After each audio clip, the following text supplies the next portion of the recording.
네, 도미 학생, 이 화면 공유랑 낙서한 거랑 네, 목소리랑 다 잘 들리는지 한 번만 더 재차 확인을. 네, 고맙습니다. 지금 저는 SK 하이닉스 분당 사무실에 와 있습니다. 아침에 이 반도체 공학과의 발전을 위해서 SK 하이닉스의 전 CTO와 미팅을 하고요. 어떤 교육 내용을 더 여러분이 학년이 올라갔을 때 가르치면 좋을까에 대해서 심도 있게 논의했고 뭔가 재미난 프로그램들을 많이 만들어 볼 수 있을 것 같습니다. 원래 이게 보안, 국가 산업 기술을 보호하는 뭐 그런 왜 갑자기 생각이 안 나죠? 국가정보원, 네, 국정원에서 SK 하이닉스 캠퍼스 관리를 하고 있거든요. 이게 D램 기술이 낸드도 마찬가지고요. 첨단 산업 기술이기 때문에 이게 외부로 나가는 거를 극도로 이제 막아야 되겠죠. 그래서 유일하게 지금 하나 열려 있는 유선망에 내가 연결을 해서 뭐 여기는 이제 국가 제조시설에서 약간 떨어져 있는 회의실이긴 하나 어쨌건 같은 건물이긴 합니다.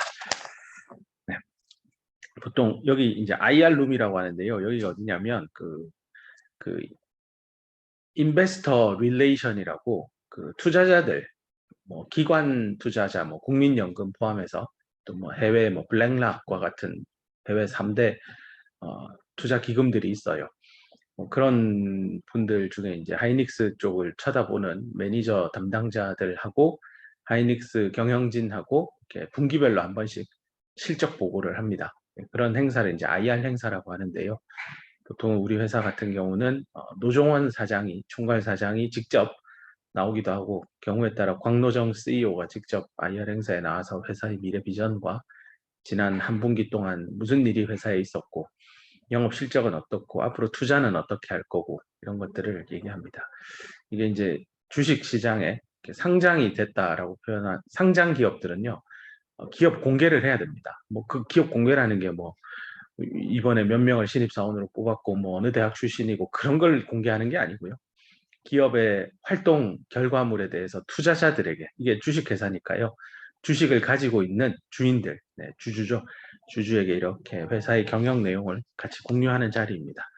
그래서 IR 행사는 언제든지 시간 되면 학생들도 그 등록해 볼 수 있습니다. 나도 예전에 뭐 사회이사 하기 전에도 들어가서 들어본 적도 있고요. 컨퍼런스 콜이라고 하는데요. 뭐 줄여서 CC라고도 표현하는데 컨콜이죠, 컨콜.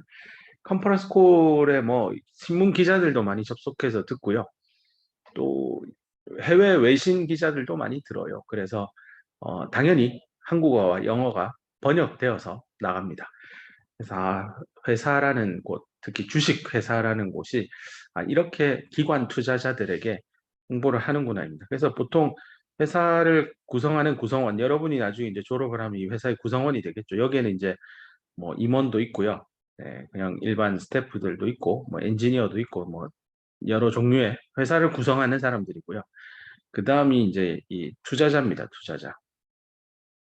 그래서 투자자들은 주로 이제 뭐 국민연금 당연히 하이닉스 주식의 거의 10% 가지고 있습니다.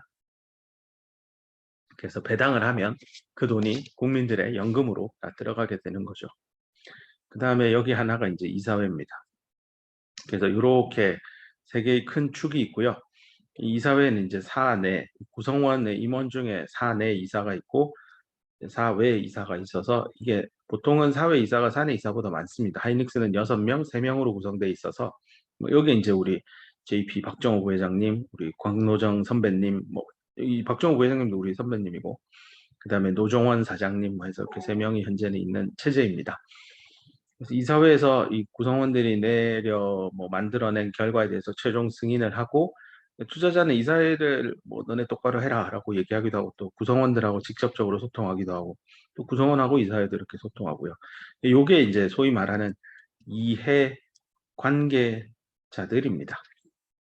그래서 이 회사 구성원이라 쓰지 말고 회사라고 하면 회사에서 이제 이런 투자자들에게 알리는 활동이 IR입니다. 저는 지금 분당 정자역 신분당선 그 정자역 나오면 있는 SK 유타워, 네, SK 유타워의 4층에 이 IR 룸이 있습니다. 거기에 혼자 전세 내가지고 무지하게 크네요 방이. 나중에 카메라로 이걸 찍어 네, 보여줄게요. 혼자 있습니다. 외롭습니다. 혼자 있으니까 이상하긴 하다. 어쨌건 네, 현장 상황이고요. 다음에 또 분당 오피스를 구경할 근데 분당 오피스는 와봤자 별로 볼 게 없긴 한데 뭐 네, 기회가 되면 우리 학생들하고 또 한번 와보도록 하겠습니다. 자, 회사에 대한 얘기는 이 정도 일단 하고요. 또 중간중간 시간 날 때마다 뭐 틈나는 대로 공유하도록 하겠습니다. 오늘 수업은 이제 리컴비네이션 프로세스에 대한 얘기입니다. 지난 시간 이제 말미에 제너레이션 프로세스에 대해서 3가지 얘기를 했죠. 밴드 투 밴드, 그다음 RG 센터, 그다음 임팩 아이오나이제이션. 이번에는 제너레이션의 뭐 일종의 반대말이죠. 정확히 반대말은 아니지만 뭐 그냥 반대말이라 봐도 틀리지 않는 것 같습니다. 리컴비네이션 되는 과정, 프로세스는 어떻게 되느냐인데요. 첫 번째가 이제 디렉트 리컴비네이션입니다. 얘는 뭐 제너레이션은 앞에서 볼 때 밴드 투 밴드 제너레이션이라고 했잖아요. 밴드 투 밴드라서요. 실제 짧게 쓸 때 숫자 2, 네, 넘버 2 그거 쓰기도 합니다. 이게 이제 영어로 2인데 B2B 뭐 이렇게 씁니다. 그래서 밴드 투 밴드 제너레이션에 대해서 앞에서 봤는데요. 그것은 EHP, 일렉트론 홀페어랑 같은 개념이었잖아요. 이거 B2B, 밴드 투 밴드 제너레이션의 반대 프로세스를 디렉트 리컴비네이션인데요. 아래쪽 벤 다이어그램 보면 자유전자가 되어 있는 이제 이 자유전자가 어디서 왔는지도 이제 여러분 뭐 그 100억 유산균의 공유결합에 참여한 전자일 수도 있을 거고 불순물을 넣었다면 네, 도너가 만든 자유전자일 수도 있을 겁니다. 어쨌건 이 전자가 이제 이 에너지 레벨별로 어떻게 몇 마리나 있는지도 이제 여러분 다 계산할 수 있고 여기에 무수히 많은 에너지 스테이트가 있고 이런 분포는 덴서티 오브 스테이트고 이제 한눈에 지난 과정 동안 공부했던 페르미 함수, 전자 발견될 확률 다 기억날 겁니다. 자, 그 전자가 이 아래쪽에 있는 밸런스 밴드에 있는 홀이랑 이렇게 만나는 거죠. 근데 만날 때는 같은 지점에서 만나야 되니까요. 제가 이렇게 그냥 임의로 그린 이렇게 대각선으로 만날 일은 별로 없고요. 네, 이렇게 오고 얘도 이렇게 와서 동일한 X 지점에서 서로 결합을 해서 홀이 사라지고 전자는 내려가는 표현을 해서 이쪽에서 없어진다. 원래 콤비네이션이라는 게 뭐 콜라랑 피자 콤보 막 콜라 피자랑 뭐가 있나요? 스파게티 콤보 뭐 이런 얘기를 하잖아요. 콤보하고 비슷한데 이제 리컨비네이션이니까 뭔가 떨어졌으니까 자유전자가 생겼겠죠. 뭐 어디서 떨어졌을지는 모르죠. 이 x 뭐 이거 x 이퀄 뭐 l이라고 하면 x 이퀄 l인 지점에서 생긴 EHP는 아닐 거예요. 어디선간 생겼겠죠. 물론 L에서 생길 수도 있겠지만 그런 전자와 홀들이 이제 L이라는 특정 지점에서 재결합을 하는데 여기서 중요한 점이 컨덕션 밴드에 있던 전자가 밸런스 밴드에 있는 홀과 리컨비네이션 했기 때문에 하나의 지금 직접 바로 결합했다고 해서 디렉 리컨비네이션입니다. 자, 그러면 직접 안 하는 게 있겠군요. 있습니다. 그게 바로 오른쪽에 있는 이 얘기입니다. 우리 지난 시간에 배운 대로 센터가 있습니다. 센터가 뭐 일종의 소개소, 뭐 안내소 같은 느낌이죠.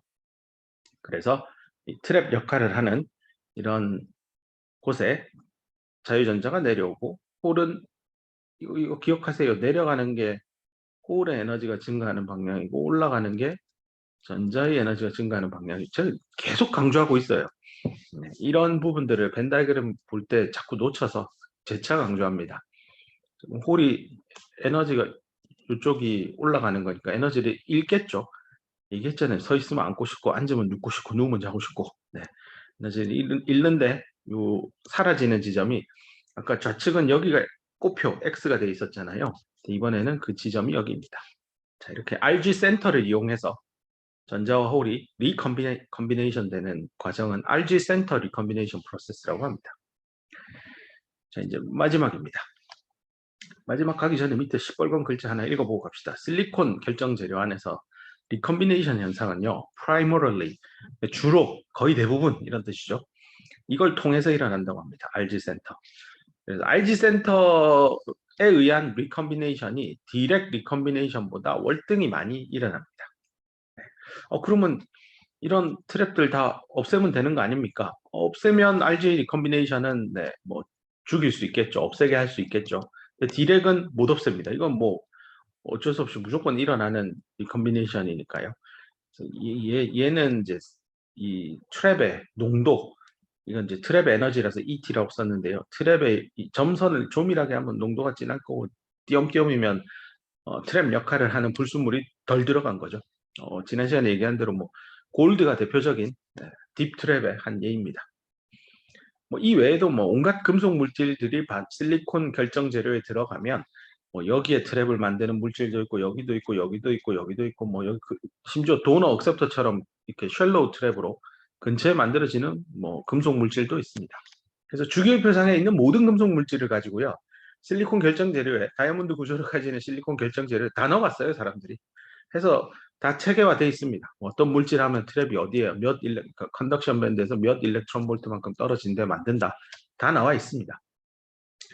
자, 거기까지 학문의 지식은 다 확립이 되어 있고요.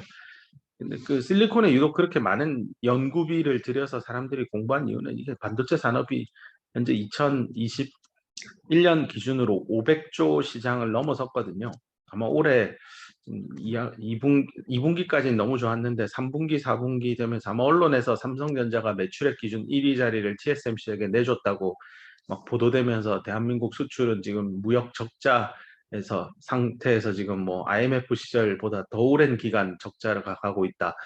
그래서 어제는 또 한국은행 우리 이창용 하는 총재, 이창용 총재님이 SK 장학생이에요. 사실은 한번 얘기한 것 같긴 한데 뭐 그렇다고 SK 편을 들어주시는 분은 절대 아니지만 어쨌건 이창용 총재께서 이제 빅 스텝을 밟았죠. 금리를 0.5%또 올려서 물가를 잡겠다라는 시그널을 보냈고, 그래서 반도체 시장의 매출은 지금 3Q, 4Q에 확 꺾이고 있어서요. 2022년 올해 원래 이거 한 530조 이상은 갈 거라 믿었는데 이게 500이 되지 않을까 아니면 이것도 깨져서 뭐 490 되는 거 아닙니까 하고 지금 걱정을 합니다. 매출액을 사람들이 이렇게 예민하게 보는 이유는요. 국가 차원의 정부 차원에서는 수출액이 줄면은 수입은 더 느는데 수출이 주는 상황, 무역에 어떤 적자가 나는 거죠. 이러면 이제 국민들의 삶이 힘들어집니다. 정부도 힘들어지고요. 근데 이제 수출이 잘 돼가지고 돈을 미국에서 달러를 한국으로 많이 갖고 와야 환율도 안정되고 뭐 여러 가지 이득이 있는데 또 반도체 지금 소비가 너무 많이 3Q, 4Q 때 좀 박살이 나고 있는 게 문제이긴 합니다. 이건 뭐 하이닉스나 삼성전자가 잘 못해서 이 이슈가 아니라 그냥 소비가 침체되어서 생긴 일이니까요. 내년 봄, 내년 1학기 때는 우리 학생들 만날 때 드디어 매출이 늘어요라는 얘기를 할 수 있지 않을까 기대해 봅니다. 계속 갑시다. 다음 얘기입니다. 이거를 발음을 잘해야 되는데요.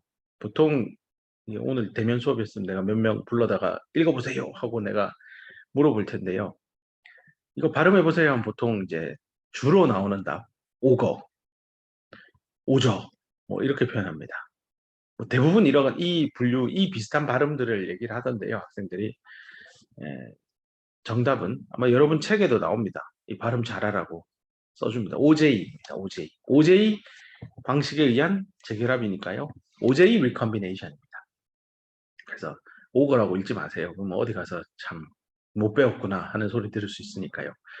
OJ recombination입니다. 뭐 이거 발음 얘기하니까 떠오르는 게 또 우리 국제전자공학협회는 I International Electrical Engineer 뭐 Electronic Engineers 뭐 이렇게 돼 있는데요. 이 풀네임은 내가 확실하지 않아서 내 장담 못합니다. 이거 뭐 구글 치면 바로 나오니까요. 요거를 어떻게 읽을까? 아, 이것도 학생들 야, 이거 읽어보세요 하면 I 아닙니까? 뭐 틀린 말은 아닙니다. 업계에서는요. I, E가 세 개잖아요. 그래서 트리플 E라고 있습니다. 그래서 IEEE라고 합니다. 그리고 반도체 공학을 전공하니까요. 적어도 반도체 공학이 큰 하나의 섹션을 차지하는 국제전자공학협회 한 파트잖아요. 반도체가 뭐 통신도 있고 뭐 컴퓨터도 있고 뭐 여러 가지 뭐 전력공학도 있고 파워 뭐 여러 분야들이 나누어져 있죠. 우리 전기전자공학부의 교수진을 그룹별로 나누어진 거 보면 대략 분야가 보일 겁니다. 이제 어쨌건 요 IEEE, IEEE라고 제발 읽지 마세요. 어디 가서. 네. IEEE입니다. 뭐 발음 얘기가 나오니까 얘도 언뜻 머리에 떠올라서 잠시 딴 얘기했습니다. 자, 계속 갑시다. 그래서 이 OJ 리컴비네이션은 또 무슨 형태의 리컴비네이션입니까? 벤 다이어그램을 보면 이제 대충 시나리오 또는 이게 어떤 식으로 전자와 홀이 만나서 없어지는지 보이겠구나 인데요. 보면 자유전자가 있고요. 여기 홀이 있는데 뭔가 만나서 이쪽에서 사라지나 봅니다. 이러면 디렉 리컴비네이션이랑 똑같은 거 아닙니까? 라고 물을 겁니다.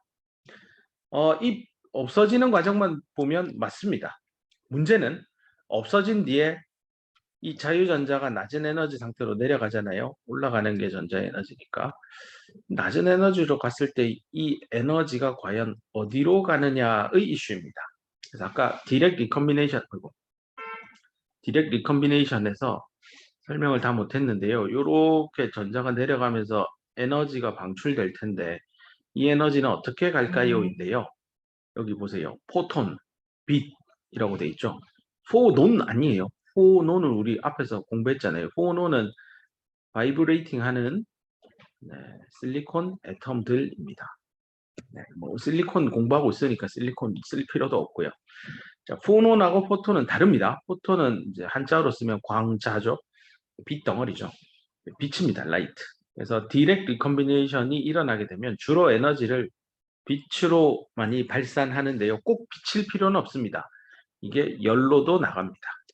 요거 바로 뒷슬라이드에서 이제 나올 겁니다. 그럼 어떤 반도체는 디렉트 리컴비네이션 될 때 빛이 나고요. 또 어떤 다른 소재를 쓰는 반도체 재료는 디렉트 리컴비네이션이 날 때 열이 나요. 뭐 CPU, GPU, DRAM 다 열나죠. 네. 열이 나는 건 실리콘인가 봅니다. 물론 이 디렉트 리컴비네이션보다 RG 센터 기반의 리컴비네이션이 더 자주 일어나는 건 사실입니다. 이때도 이만큼 에너지를 이렇게 해서 뭔가 날아가죠. 뭐 여기 하나도 제가 스킵을 했는데 이왕 말 나왔으니까 계속 이어가면 이렇게 징검다리 두 번 건너듯이 지난 시간에 제너레이션 할 때 그죠? 트랩이 있으면 훨씬 여기 있던 전자가 쉽게 탕탕 튀어간다 했죠. 한 번에 가는 것보다는 이렇게 한 번 가운데 이게 강가라고 하면 가운데 징검다리 돌멩이 하나 있으면 훨씬 적은 에너지를 쓰고 강을 건널 수 있죠. 그 말이 바로 가려면 밴드갭 에너지지만 징검다리에 저기 돌 하나 있으면 밴드갭의 반만 되는 에너지만 내가 머금을 수 있으면 그 에너지 또 머금어서 얼마든지 강을 건널 수 있습니다. 다시 원래 얘기로 돌아와서 광자, 빛으로 나가는 놈이 있고 열이 나가는데 실리콘은 주로 열이 나가요. 이게 어떤 거에 의해서 이게 달라지는지는 바로 뒷슬라이드에서 설명하겠습니다. 여기 디렉은 하여튼 에너지를 빛 또는 열로 읽는데요. OJ 리컴비네이션으로 가보겠습니다. 얘는요, 잃어버린 에너지를 어떻게 잃어버리느냐? 얘는 에너지가 열이나 빛으로 나가는 게 아니고요. 이 에너지를 옆에 있는 자유전자에게 던져줍니다. 사실 뭐 두 개가 이렇게 충돌이 나서 얘는 에너지를 잃고요. 얘는 충돌로 인해서 얘가 에너지를 얻는 거죠. 그러니까 요 1번, 2번이라고 하면 1번 전자가 2번 전자한테 자, 얘다. 내 에너지 네가 다 가져가라. 나는 홀이랑 갑니다. 하고 그러면 2번은 열 받잖아요. 에너지 받잖아요. 그러니까 더 높은 에너지 상태로 쭉 올라가서 뭐 이쯤에 비어있는 의자의 에너지 스테이트에 2번 전자가 올라오는 거죠. 그런 다음에 이 계단은 이제 눈에 보일 겁니다. 충돌하고 운동에너지 있고, 충돌하고 운동에너지 있고, 충돌하고 운동에너지 있고. 우리 운동에너지 정의 배웠잖아요. 여기서부터 컨덕션 밴드까지. 요 거리가 카이네틱 에너지잖아요.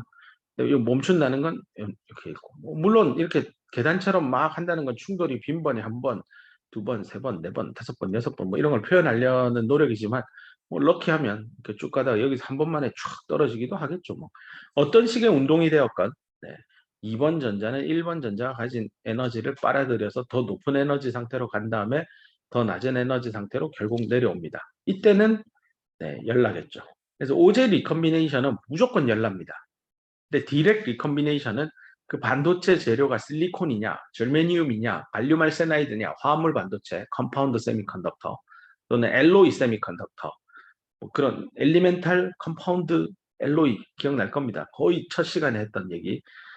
그런 물질의 종류에 따라서 이게 열 아니면 빛나요. 좀, 그러니까 뭐랄까요. 일렉트론이 홀과 만난다는 관점에서는, 그죠? 얘나 똑같아 보이지만, 뭐, 밴드 투 밴드 리컴비네이션이죠. 일반화된 말로 굳이 풀어 쓰자면. 하지만 엄연히 그 결과물로 나오는 에너지 방출 과정은 사뭇 다르다라는 얘기인데요. 실리콘 안에서는 가운데 있는 RG 센터에 의해서 리컴비네이션이 가장 주도적으로 일어납니다. OJ나 디렉은 일어나긴 한데 그렇게 크지는 않습니다. 그럼 이 얘기를 들고요. 좀 전에 했던 다음 슬라이드에 나온다고 광고를 했던 그 얘기를 가봅시다. 위에 제목을 읽어보면 디렉과 인디렉 밴드갭 머티리얼스라고 되어 있는데 디렉, 인디렉 도대체 저건 번역을 하면 이제 이게 직접 반도체, 이거는 간접 반도체 이렇게 번역을 하는데요. 뭐 직접이면 뭘 직접 뭐 줍니까? 직접 받아갑니까? 직접 뭔가 일이 일어나나요? 뭐 좀 추상적이에요. 마음에 와닿진 않아요. 근데 이제 뭐 용어 자체가 그냥 디렉, 인디렉 이렇게만 영어 그대로 표현하세요. 저걸 굳이 번역하지 말고요. 자, 그러면 디렉 밴드갭 물질이 있고요. 인디렉 밴드갭 물질이 있어요. 그 둘을 비교할 겁니다. 그럼 왼쪽 오른쪽 보면 여러분 책에 있는 그림입니다. 그림 A와 그림 B가 있는데 A는 디렉 밴드갭 머티리얼입니다. 또는 디렉 밴드갭을 가진 소재다라고 해서 디렉 밴드갭 머티리얼이라고도 하나 여기서는 디렉 세미컨덕터 이렇게도 표현합니다. 그래서 이걸 직접 그러니까 직역을 하면 직접 반도체 뭐 이렇게 책에 나오기도 합니다. 옆에 거는 인디렉 세미컨덕터 이렇게 되겠습니다. 뭐가 다릅니까? 아까 그 디렉 리컴비네이션 될 때 뭐 하나는 빛나고 하나는 열난다면서요. 그걸 설명하는 기준이 그러면 A번은 뭐 빛나나요? B는 열나나요? 근데 맞습니다. 디렉이면 빛나고요. 위에 약간 뭐가 이제 하묘해서 물리학 시간에 배웠던 뭐 느낌이 빛이 나가고 얘는 열만 드립단합니다. 그러면 아마도 실리콘은 인디렉 반도체 소재로 분류가 되겠네요. 맞습니다. 실리콘이 대표적인 인디렉 세미컨덕터 머티리얼 또는 인디렉 밴드갭 머티리얼 이렇게 분류됩니다.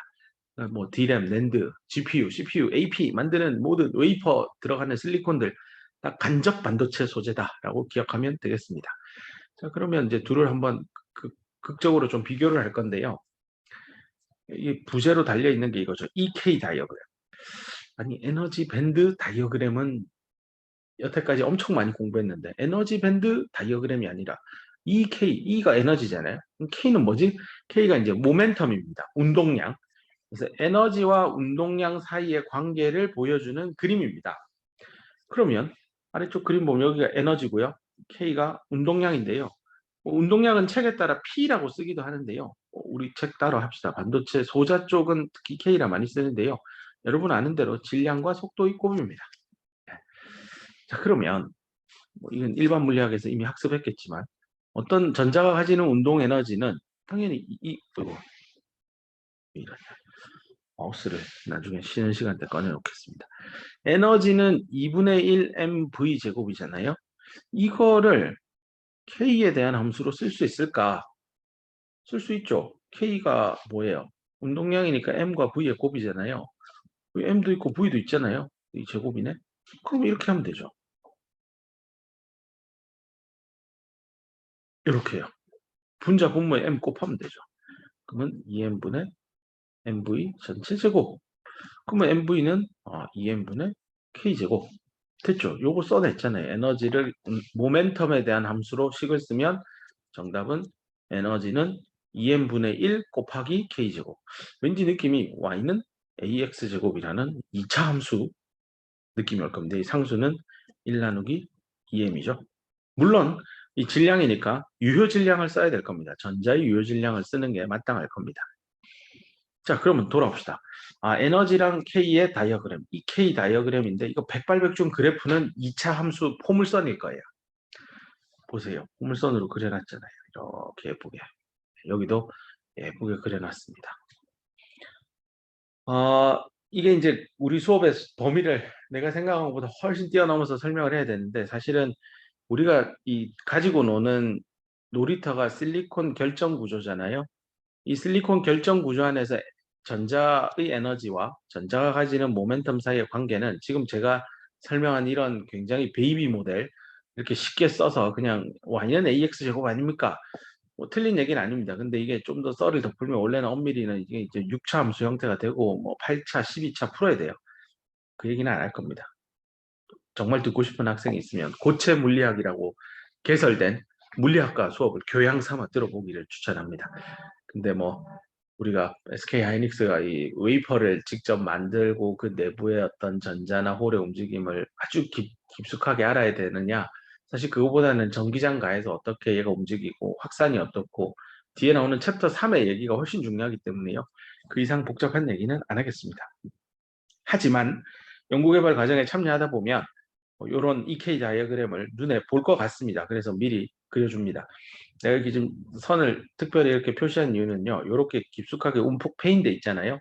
요런 데가 이제 그 수학 용어로 미니마입니다. 최소값들을 가지는 곳들인데요.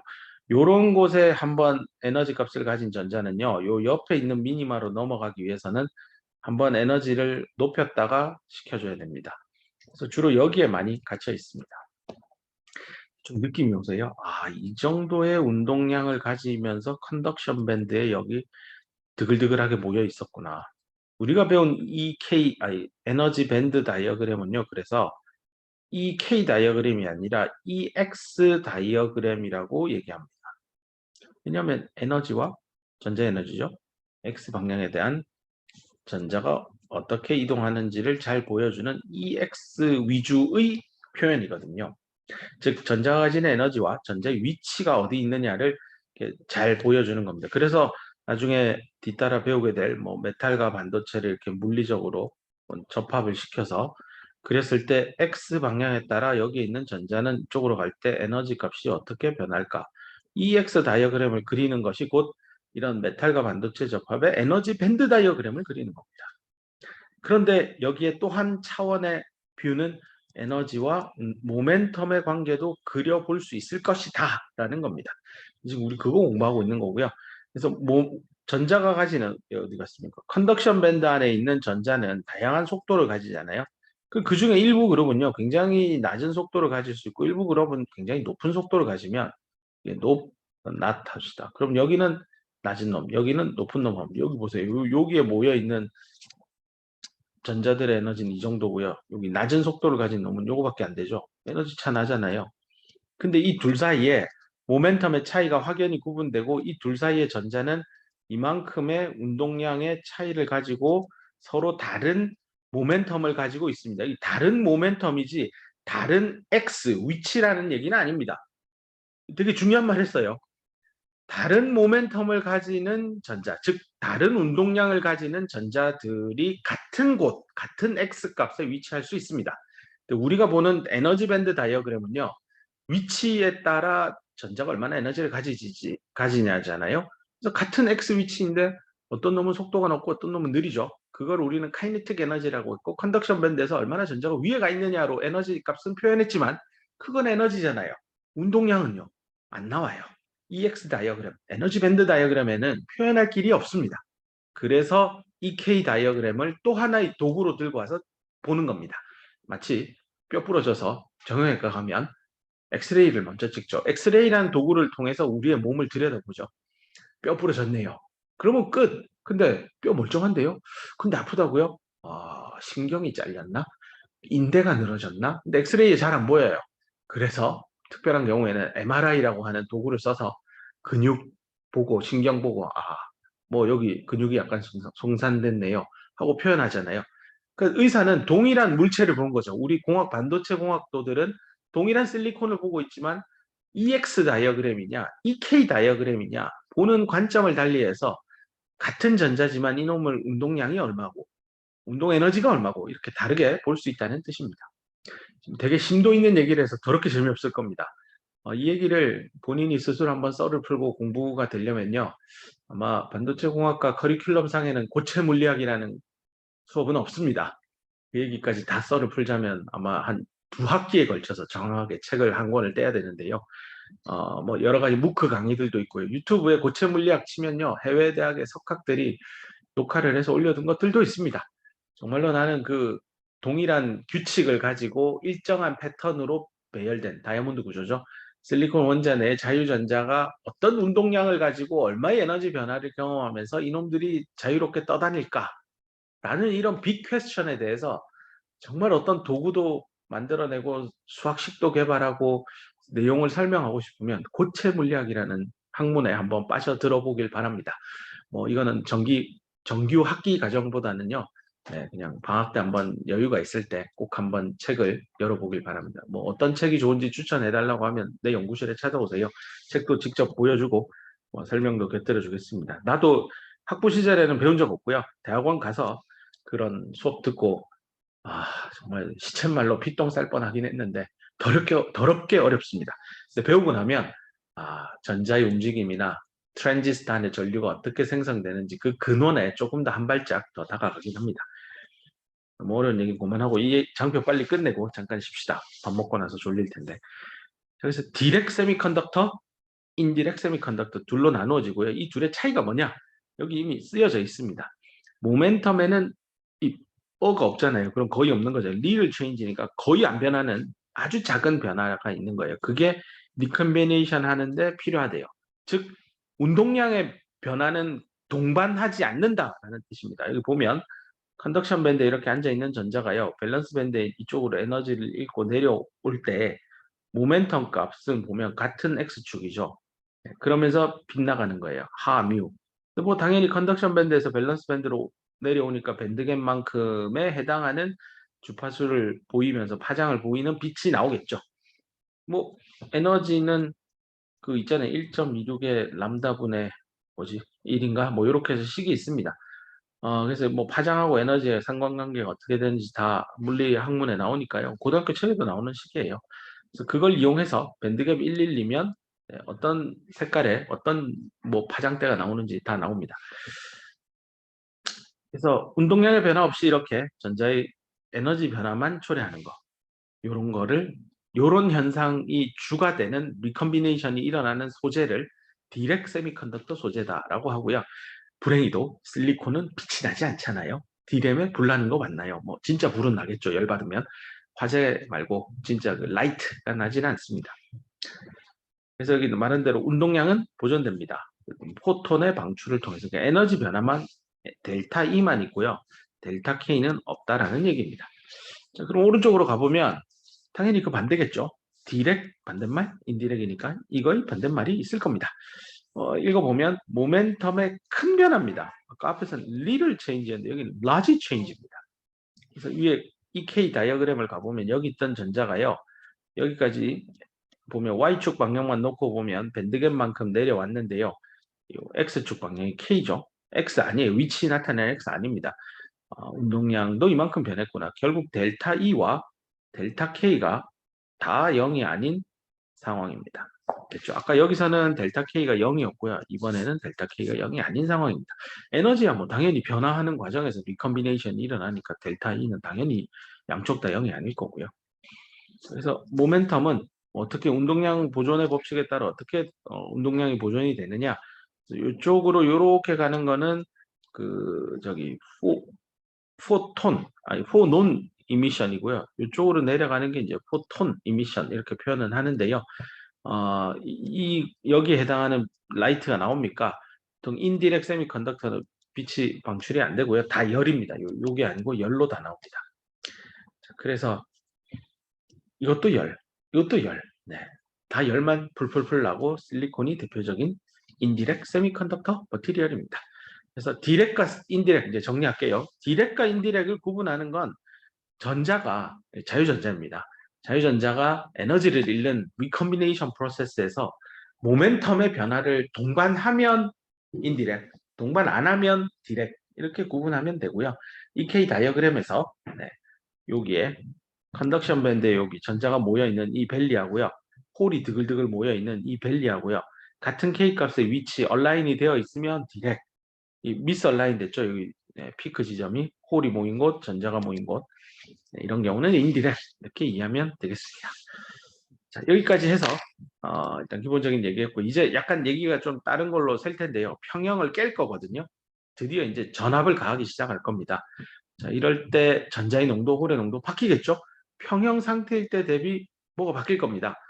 뭐가 어떻게 바뀌는지에 대한 수학적인 약속들을 할 거고요.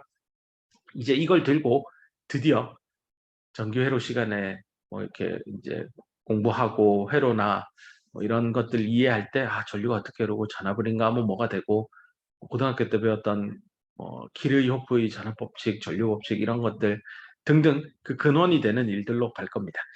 자, 지금 현재 2시 38분, 45분 되면 시작할게요. 그럼 잠깐 음소거 물 한 잔씩들 먹고 화장실도 다녀오고 네, 45분 되면 돌아오겠습니다.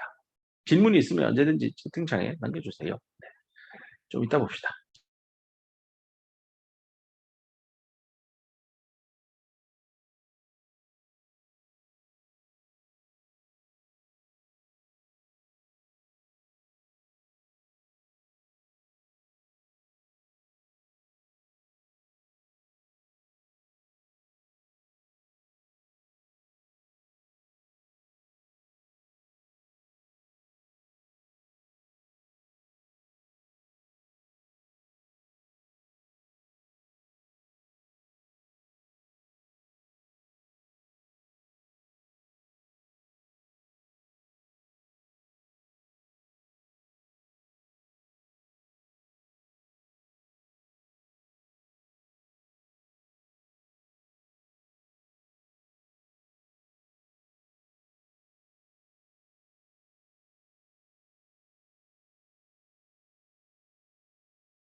마이크를 끄고 혼자 얘기하고 있었네요.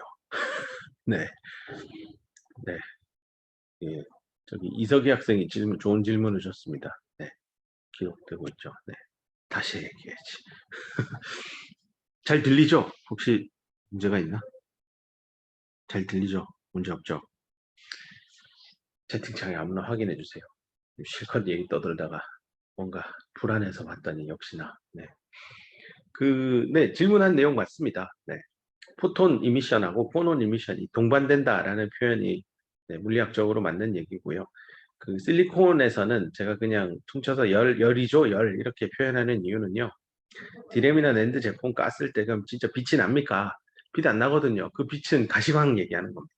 우리 눈에 안 보이는 빛이만 났겠죠. 적외선, 자외선 이런 계열들이 났을 겁니다. 네, 좋은 질문입니다. 운동량의 변화 없이 이런 거는 이제 포톤 이미션 이쪽으로 일어나는 것은 이제 포논 이미션 이렇게 보면 되겠습니다. 자, 뭐 이 얘기는 뭐 더 깊이 있게 들어가면 정말 고체 물리학 얘기로 더 파고 들어가야 돼서 이 정도로만 일단 하고 이제 어디 가서 직접 반도체, 간접 반도체라는 얘기가 나오면 전자나 홀이 리콤비네이션 될 때 또는 에너지의 변화를 경험할 때 운동량의 변화와 에너지의 변화를 동시에 가져가면 인디렉 에너지 변화만 가져가는 즉 모멘텀의 변화는 크지 않는 거의 없는 경우에는 디렉 이렇게 얘기합니다. 디렉의 개념이 이제 이해될 거야. 직접 한다는 건 모멘텀의 변화 과정을 겪지 않으면서 에너지가 바뀌는 거. 인디렉은 모멘텀의 변화가 동반되면서 에너지 변화를 간단히 직접 되는 건 아니죠. 에너지만 변하는 게 직접 변하니까 그게 아닌 건 인디렉 이렇게 이해하면 되겠습니다. 자, 이제 다음 얘기로 넘어갑시다.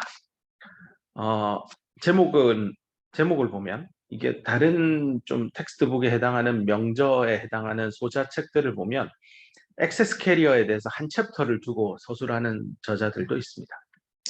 자, 이 액세스 캐리어인데 이거 번역서에 나오는 거는 이제 과잉 캐리어를 번역하는 게 수송자가 그럴 거예요.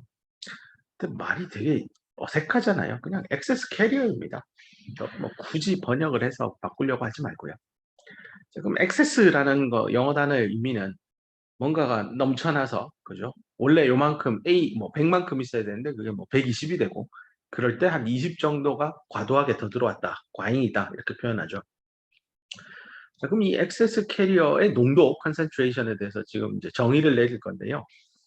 이 과잉의 기준이 되는 건요. 여기 수식을 보면 이제 전자농도 N인데 그게 얼마나 바뀌었느냐 인데요. 이게 이제 액세스 캐리어 컨센트레이션인데 델타 N이 의미가 뭐냐면 여기 정의를 내릴 겁니다. 의미가 뭐냐면 당연히 온도는 뭐 300켈빈이라고 합시다.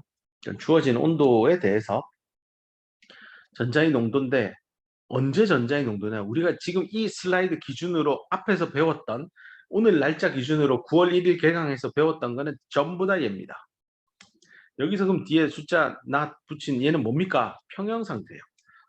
평형 이제 느낌이 올 겁니다. 그렇지, 평형이지. 평형일 때 아무런 외부의 힘이 들어가지 않아요. 물론 온도는 제외하고요. 1대 전자의 농도, N 나시죠.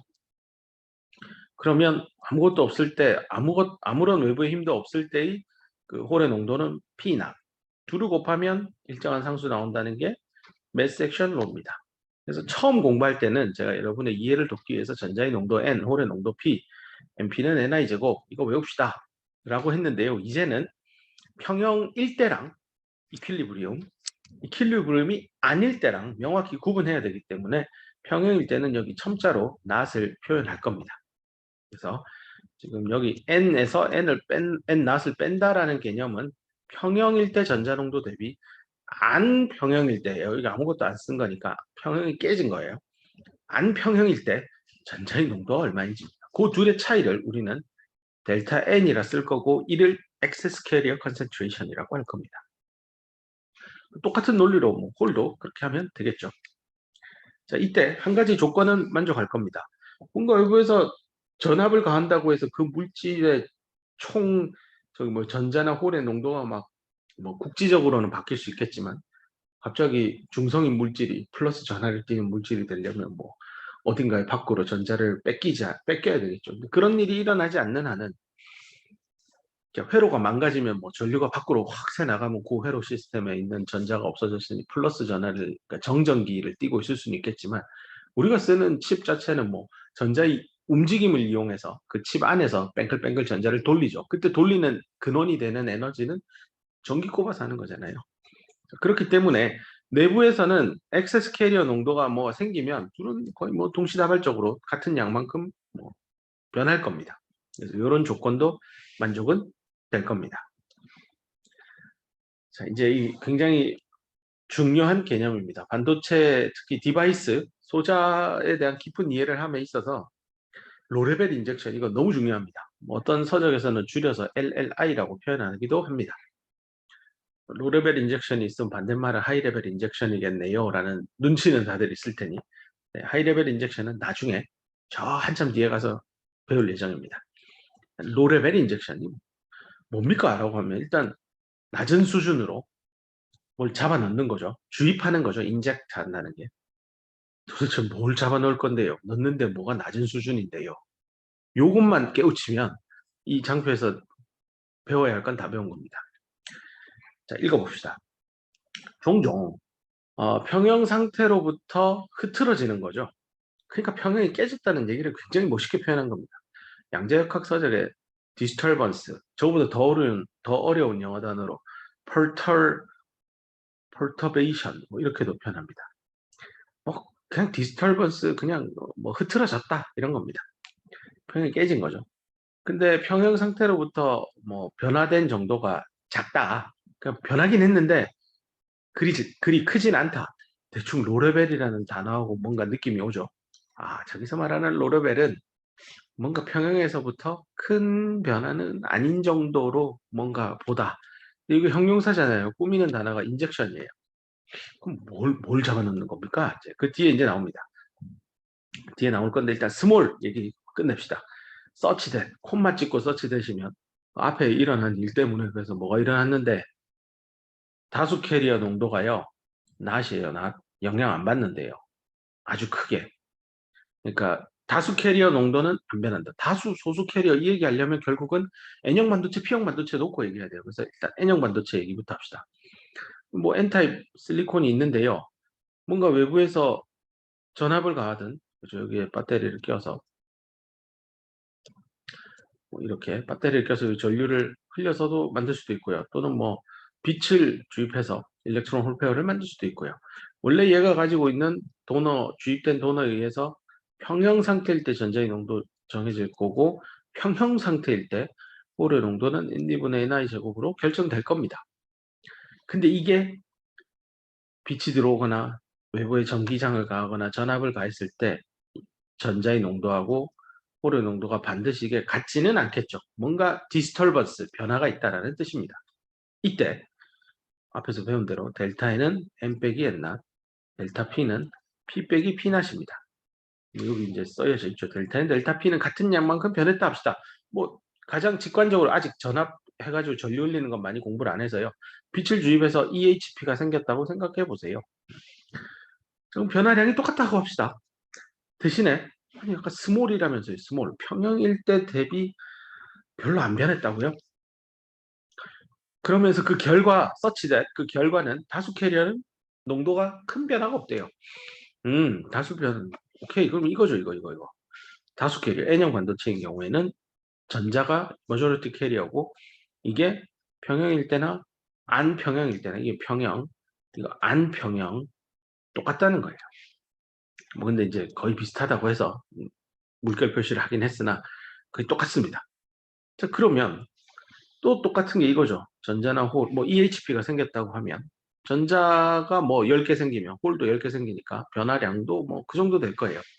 근데 여기서 스몰이라는 개념은 이 모조리티 캐리어가 농도가 안 변하는 거고, 그걸 또 다른 말로 해석하는 게 바로 평형일 때 모조리티 캐리어의 농도는 변화량하고 비교했을 때요, 극심히 작습니다. 그래서 뒤에 예제 문제를 풀면 훨씬 잘 이해가 될 텐데요. 예컨대 도너를 뭐 한 10에 17승 10에 17승 넣었다고 합시다.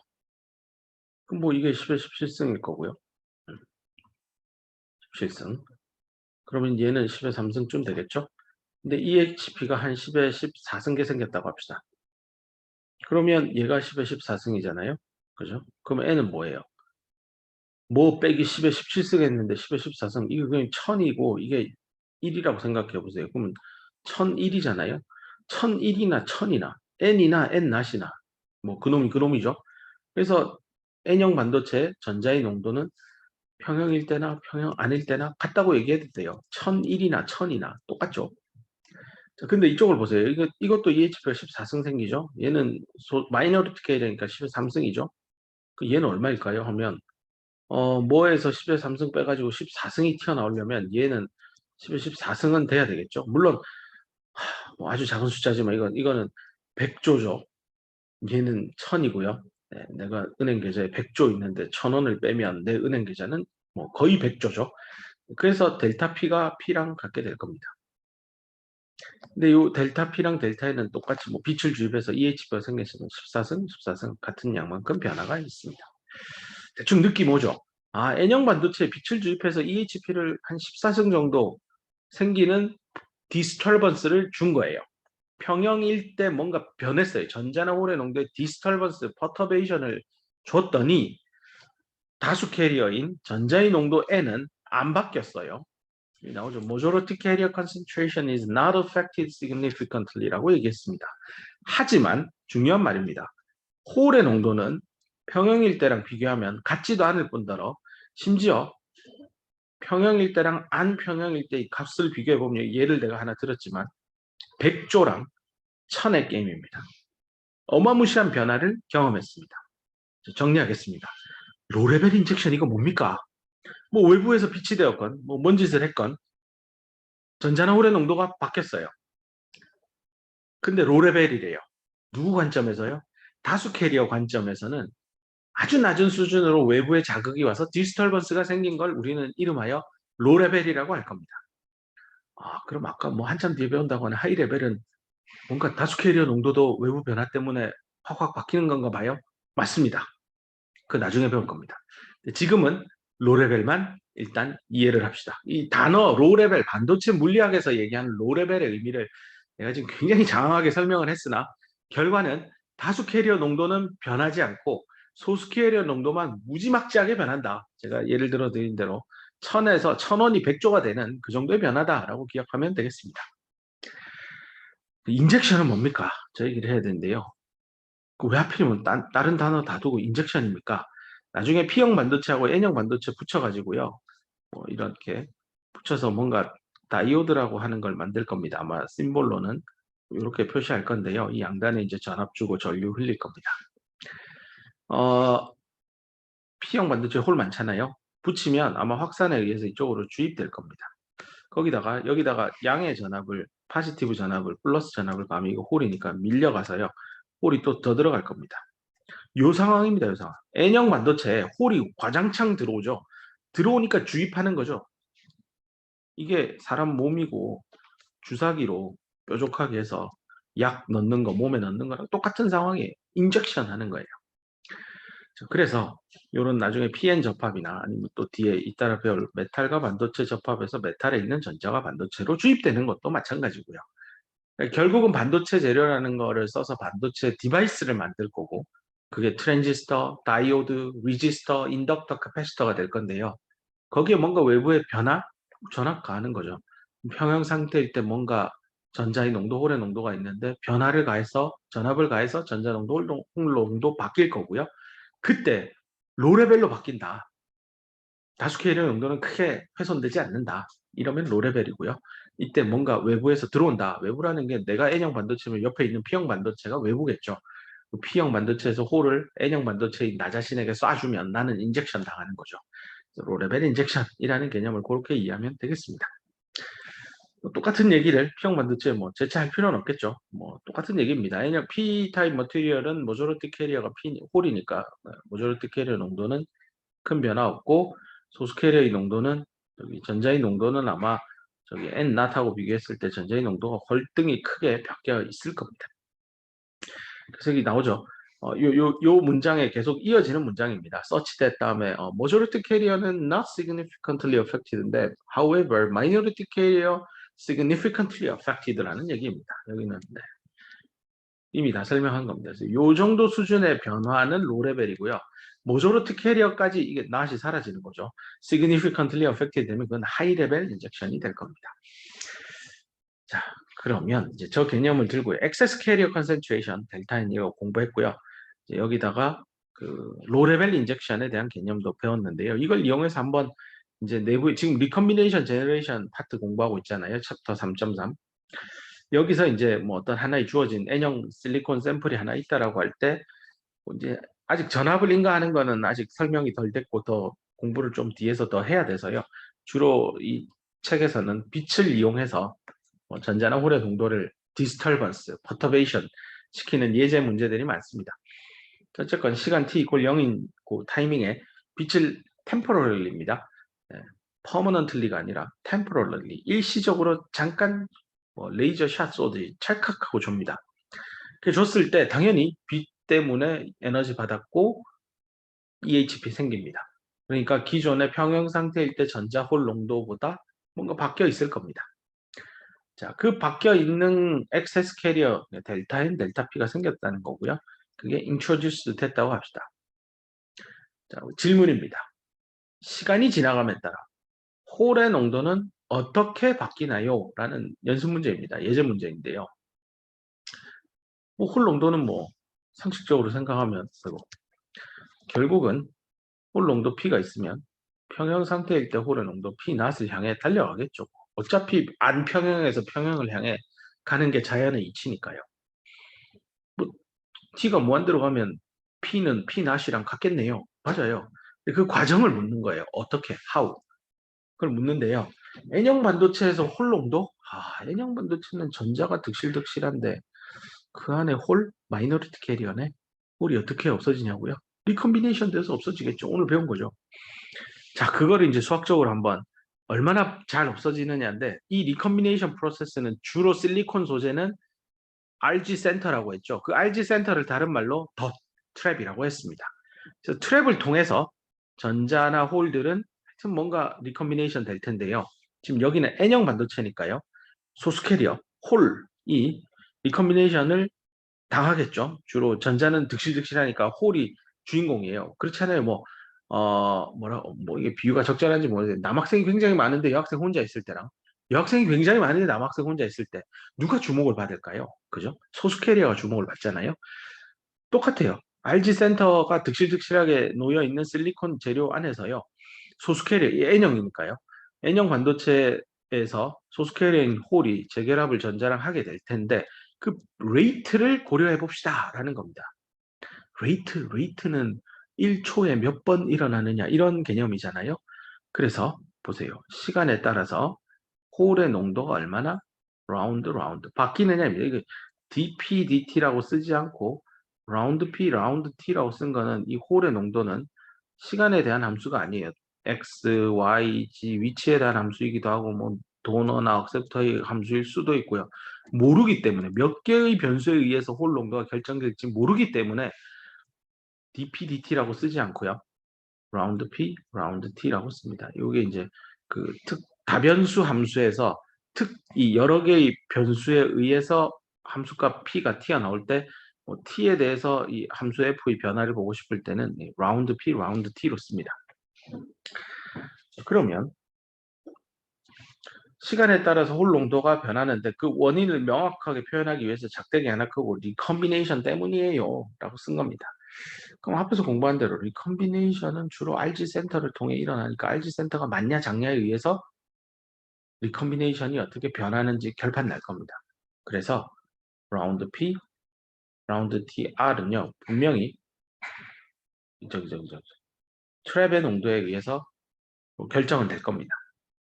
또 하나 중요한 사실이 있습니다. 이게 시간에 따라 홀 농도가 변하는 건데요. t = 0일 때 홀이 10에 10승계 있다고 합시다. 그럼 t가 1초일 때 홀의 농도는 10에 6승이라고 합시다. 10승 있을 때 전자가 득실득실한 한 17승 있다고 합시다. 전자의 농도는.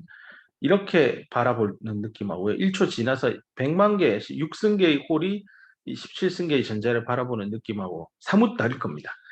얘는 10승계나 있으니까요. 극렬하게 리컴비네이션이 일어날 거예요. 근데 한 100만 정도로 떨어지고 나면 좀 덜 일어날 거예요. 심지어 시간이 더 지나서 한 3초 지나서 P가 뭐 10의 4승이라고 합시다. 이러면 만 개가 10의 17승계의 전자 사이에 놓여 있을 때 얘가 얼마나 많이 리컴비네이션 되느냐, 시간에 따라 몇 개가 반응이 되느냐는 레이트죠, 레이트. 초당 몇 개. 그 값은 분명히 홀의 농도가 그 시점에 3초가 되든 1초가 되든 0초가 되든 그 시점에 몇 개의 홀이 존재하느냐가 되게 중요한 팩터가 될 겁니다. 그래서 P에도 비례할 겁니다. 그래서 그 두 개 말고는 사실 고민해 보면요. 어차피 N형 반도체고 뭐 이거 돈에 의해서 결정돼 있고 그러면 이 레이트 자체가 N 낫에 의해서 뭐 이게 ND가 되겠지만 또는 이게 로 레벨 인젝션이면 뭐 시간에 따라 바뀌는 전자의 농도 N일 수도 있겠지만 뭐 사실은 N 낫이랑 같지만 뭐 이거에 과연 비례할까요? 레이트 자체가 이거랑 비례할고 이거 사실 상수인데요. 비례 아니 이건 주어진 어떤 환경이에요. 결국 레이트가 바뀔 수 있는 건 현재의 홀 농도 그리고 내가 띄워놓는 이 실리콘 재료의 트랩이 얼마나 있느냐. RG 센터가 많으면 당연히 리컴비네이션 빨리빨리 일어나겠죠. 센터가 별로 없으면 리컴비네이션이 덜 일어날 겁니다. 결국 요인을 생각해 보면 얘 둘밖에 없어요. 뭐 비례상수로 뭔가 써야 돼서요. 하나를 쓰고요. 리컴비네이션이라는 것은 이제 처음에는 극렬히 반응하지만 시간이 지나면서 뭐 반응이 일어났던 뭐 100만 개 있다가 1000개, 100개, 10개로 주면 반응 초당 이 리컴비네이션 되는 개수 자체는 줄어들 테니까요. 결국은 감소하는 함수라서 마이너스를 여기 명시적으로 표현했습니다. 그리고 나서 마지막에 비례 상수 역할을 하는 걸 하나 썼는데요. 이거 P는 이제 홀 의미하는 거고요. C는 캡처 코이피션트라고 합니다. 코이피션트, 캡처 개수인데요.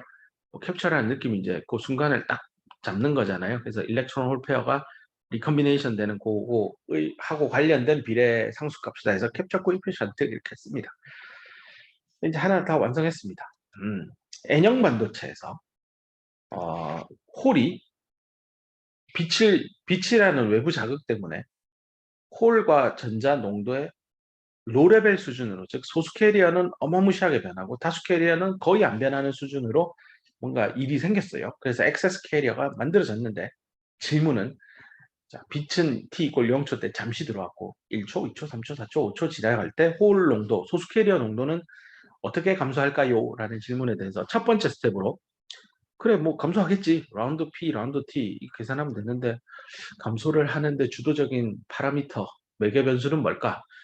뭐 일단 얼마나 홀이 그 순간에 있느냐, 그리고 얼마나 많은 트랩이 RG 센터가 있느냐. 그래서 감소하니까 마이너스 비례상수. 뭐 이렇게 잘 따라왔을 겁니다. 이제 두 번째로 갑시다. 그러면 이런 로레벨 인젝션 조건 하에서요. 로레벨이니까 로레벨에서 뭔가 리컴비네이션이 격렬히 일어나는데 사실 리컴비네이션만 일어나진 않죠. 그 어디선가는 제너레이션도 어디선간 될 겁니다. 자, 그래서 빛 안 들어왔을 때요. 평형일 때 홀이 막 생성되는 레이트하고요. 평형이 깨졌을 때 제너레이션이 되는 거하고요. 지금 우리 지금 N형 반도체에 빛 넣어가지고 일렉트론 홀페어가 갑자기 확 생긴 거잖아요. 근데 빛이 오기 전인 T가 0보다 작은 음의 시간이나 빛이 들어온 T 이퀄 0이나 빛이 지나가고 난 양의 시간 T가 0보다 클 때이거나 어쨌건 제너레이션은 끊임없이 꾸준하게 일어나고 있어요. 그래서 제가 한 끊임없이 꾸준하게 음의 시간이건 0의 그 순간이건 이벤트가 일어난 시간이죠. 빛이 들어와서 또 그 이후의 시간이 될까. 물론 질문은 이때 P가 어떻게 변하느냐를 묻고 있지만 그 지금 다 리컴비네이션 얘기만 하는데요. 제너레이션이라고 하는 거는 그냥 꾸준하게 계속 일어나요. 이때도 일어났고 이때도 일어나고 이때도 일어나요. 그래서 지금 여기 이 도메인의 시간 값에서 제너레이션이 어떻게 되니? 특히 홀의 농도가 시간에 따라 어떻게 변하니? 하울이 물었잖아요. P가 시간에 따라 vary 바뀌느냐 물었으니 얘를 찾아야 돼요. 단 요인은 제너레이션 때문인데요.